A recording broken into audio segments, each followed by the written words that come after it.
अब गाई गोरुहरूले पनि भात खाएको भए त भात भात खानु न घाँस खानु हामी केही गरेनौँ अब हामी यस्तो यो गाउँघरमा हल्लिने घाँस दाउरा गर्ने त्यही हो पढेर आर्मी सपनाहरू धेरै थियो मलाई नि आर्मी बन्न मन थियो 2 चोटि गएँ अनि आइपुगेन फर्केर आएँ त्यहाँबाट सपनै मार्ने अब आमा भइदिएको भए यसरी घाँस काटेर हिँड्नु पर्दैन थियो होला यस्तो चाडपर्वमा तिहारमा देउसी भैलो खेलिन्थ्यो होला अब आमाले काट्नुहुन्थ्यो होला आमा नि हुनुहुन्न त्यही भएर आफूले नै सबै कुरा गर्नु परेको छ थालोको यस्तै छ जोनी यस्तै छ जोनी घाँस दाउरा हेर थागो नगरी नहुनी फुल्नै नसक्ने त्यो फुलको पनि आस मरिसके फुल्नै नसक्ने त्यो फुलको पनि आस मरिसके नक्कली मोरी गाजलको पनि आस मरिसके खाली बहिनीहरू यहाँहरू दुवैजनालाई स्वागत छ धन्यवाद हजुरलाई आराम हुनुहुन्छ एकदमै आरामै हजुर कति काट्नु भयो अहिलेसम्म जम्मै 1 घण्टा हुन्छ हजुर अनि भर्खरै आएको हामी नि अनि घाँस काट्नु भएको थियौँ ठ्याक्क तपाईँले भेट्यौँ थोरै समय हात त काटिन्छ कति धेरै काटिन्छ तर घाँस नकाटी नहुने फेरि होइन घाँस काटेर के हात त काटिन्छ अनि घरमा अरू छैनन् तिमीहरूले मात्र घाँस काट्ने 2 बहिनी हो 2 बहिनी होइन फुपू भदै हो ए फुपू भदै हो ल एकछिन बिस्तिनु न आराम गर्नु थोरै कुराकानी गरौँ है अलि नजिक बस्नु न हुन्छ अनि घर एकै ठाउँ हो नि हजुर एउटै गाउँ एकै ठाउँ अनि सबैजना भैली खेलिरहेको छन् तपाईँहरू किन घाँस काट्नुहुन्छ अब घरमा कोही मान्छे नभएपछि त काट्नै परिलो काटेर भैली खेल्ने भन्ने सोच गाईले पनि त भोकै राख्नु भएन कस्तो गजबको सोच है अब हामीले मात्र खानु भएन हामीले मात्र खेल्नु भएन होइन अब गाई गोरुहरूले पनि भात खाएको भए त भात भात खानु न घाँस खानु पकाएर दिनु न खाने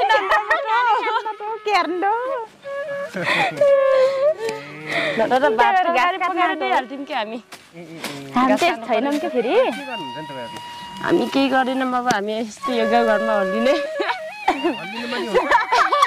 घाँस दाउरा गर्ने त्यही हो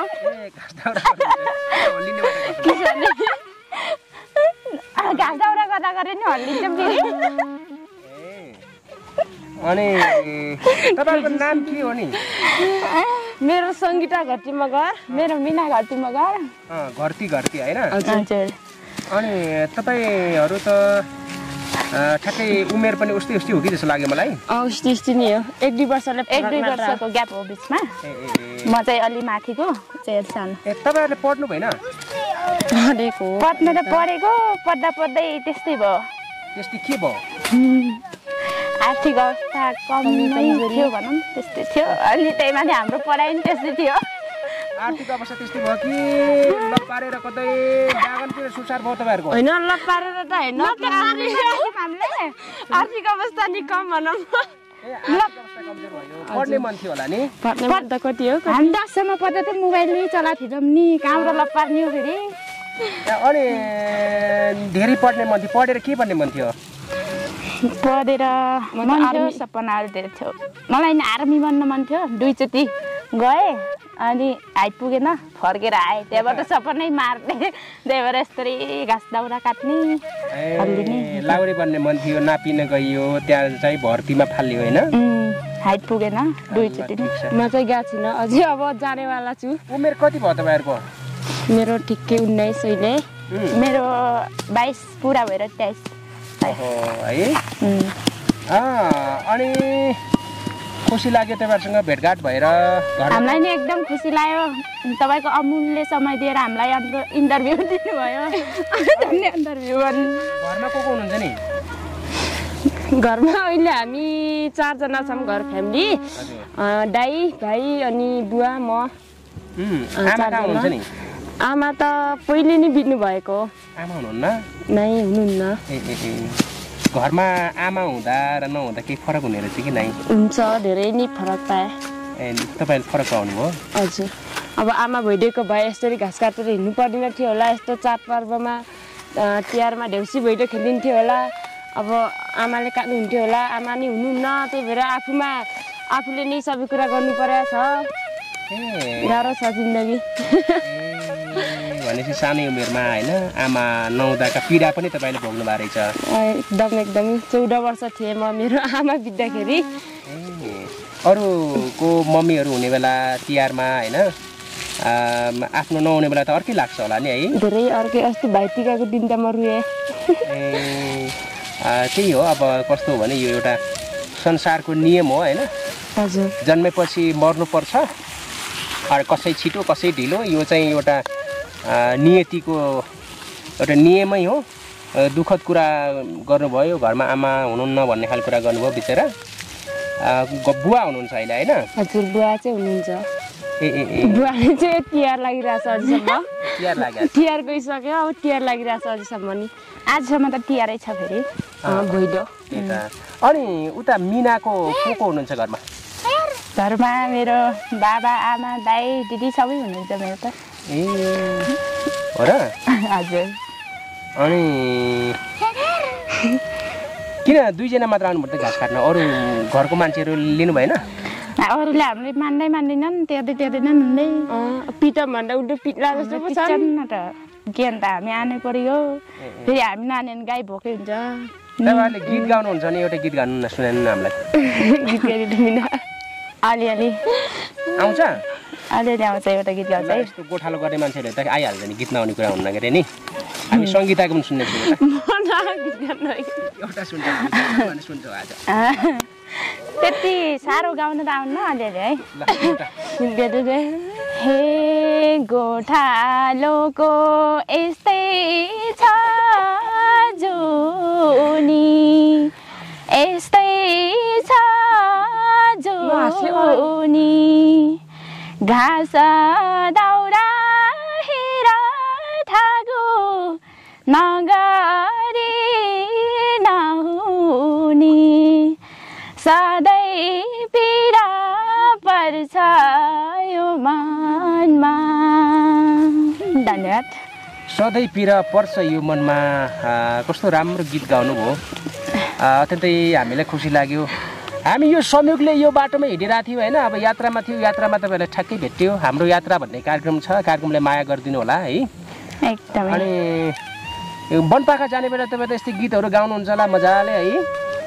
अलिअलि गान्छौँ अनि सारा त गाउनु म संगीता एउटा गीत सुन्छौँ तपाईको म त जान्दिन कस्तो भए पनि सुन्छौँ पानको पात भनि मन के सरम लाग्छ गाइदिउ के सर्नु नमाना सरम लाग्छ के म त शर्म लाग्छ शर्म लाग्छ लास्ट थोरै सुनौँ थोरै बुढीले मुक्तक भन्दिन त्यसमा मुक्तक सुनौँ ल सुरु गरौँ म हाँसिसक्छु भनौँ यो मुक्तक मैले लेखेको चाहिँ होइन मैले पनि अरू कसैबाट सिकेको मुक्तक हो तर नाच्ने फुल्नै नसक्ने त्यो फुलको पनि आस मरिसके फुल्नै नसक्ने त्यो फुलको पनि आस मरिसके नक्कली मोरी गाजलको पनि आस मरिसके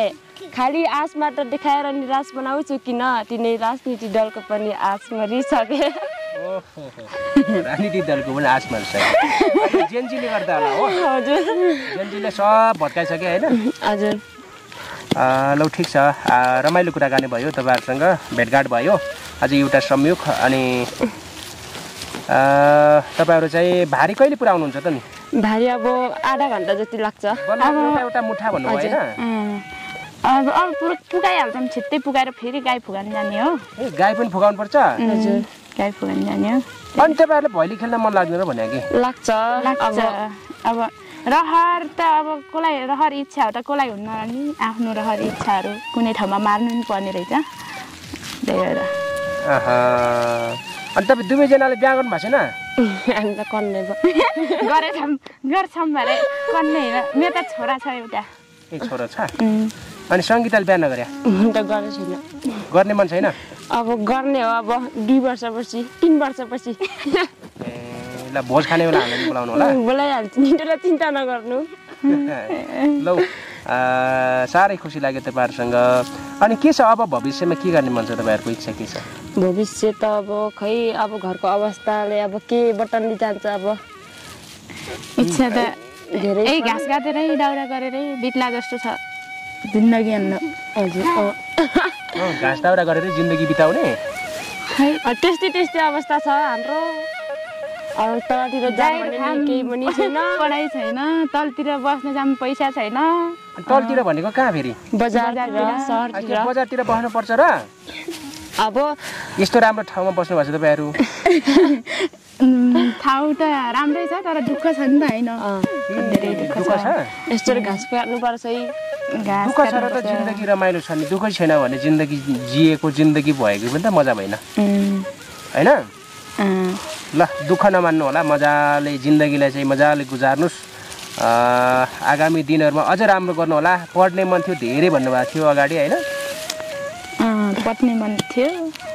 इच्छा भएर पनि खासै पढ्न पाएनौँ भन्ने टाइपको कुरा गर्नुभएको थियो सक्नुहुन्छ भने तपाईँलाई आफ्नो पढाइलाई पनि निरन्तरता दिनु होला खाने मुखलाई जुङ्गाले छेक्दैन अरे है सुन्नु भएको छ उखान सुनेको छौँ ल ठिक छ घरमा भन्नु होला पढ्छौँ हामी भन्नु होला हाम्रो दर्शक महानुभावहरूले पनि सङ्गीता र मिनालाई उहाँहरूले चाहिँ पढ्ने इच्छा भएर पनि पढाइ पुरा गर्नु भएको छैन अरे धेरै पढ्ने आर्मी लाउरे बन्ने मन रहेछ अब त उमेरले पनि डाँडा काट्न लागेछ मिनाको सायद अब अन्तिम वर्ष हो त्यसै गरी सङ्गीता पनि 19 वर्ष भनेपछि यहाँको पनि उमेर कम छ त्यो भावनाले यहाँहरूको लाउरे बन्ने मन थियो पढाइले भएन भन्नु पढाइले नभए पढाइ त थियो कि आर्थिक अवस्था पनि त्यस्तै हो मेरो त हाइटले भएन ए अनि पुलिस बन्नलाई आर्थिक अवस्था चाहिन्छ र अनि तलबाई जानु परेन बस्नु पर्यो खानु पर्यो ट्रेनिङ क्लास लिनु पर्यो ट्रेनिङ लिनु पर्ने होइन अब पैसा नभएर अब लाउरेहरू भर्ती खोल्दा पनि नापिन जान अथवा आफ्नो नाम दर्ता गर्न त्यो पनि पाउनु भएन होइन के छ अब कसैले तपाईँले लाउरे बन्नको लागि सहयोग गर्नुभयो भने के भन्नुहुन्छ तपाईँ जाने एउटा भन्ने दौडिन सक्नुहुन्छ अब किन नसक्ने गाउँघरमा हुर्केको यत्रा घाँस लाउरा पुग्ने मान्छे होइन भिरपाखा हिँड्ने मान्छे त गाउँघरको त पढाइबाट कमजोरीहरू त सकिन्छ ट्रेनिङ क्लास पनि दिनुपर्छ यही सकेपछि हजुर ल दुवैजनालाई धेरै शुभकामना छ धेरै धन्यवाद छ यो महत्त्वपूर्ण समयको लागि तपाईँहरूको घाँस काट्ने समय अलिकति भए नि ढिला भयो तपाईँहरूको घाँस काट्ने समय अलिकति भए नि हामीले ढिला गरिदिउँ के अरे बिस्तारै काटेर जानु होला हामी पनि निस्किन्छौँ है त हुन्छ तपाईँलाई धेरै धन्यवाद अनि हाम्रो भिडियोलाई धेरै माया गरिदिनु होला सबैले सेयर गरिदिनु होला